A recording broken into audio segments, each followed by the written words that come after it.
soragım ma dedi. Onda sonra dedi Peygamberimiz, kıyamet haçan gopya dedi.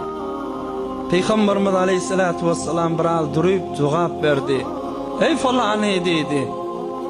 Kıyamet haçan gopya dip sorayan, kıyamet üçün näme tayyorliging bar sen dedi. Nämeden amalyň bar dedi.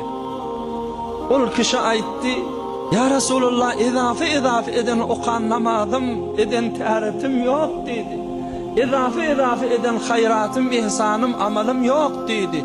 Yönü bir cıradım ma dedi, şu yürekten seni ve Hudaýyňy gaty gowuryan dedi. Subhanallah. Yürekten neydi sana muhabbetim ma ya Resulallah dedi. Onda Peygamberimiz aleyhissalatu vesselam näme dedi? Eger sen peýgamberi gowuryan bolsaň, kıyamet gün peýgamber bilen bile gopjakdyrsın dedi. Peýgamber bilen bile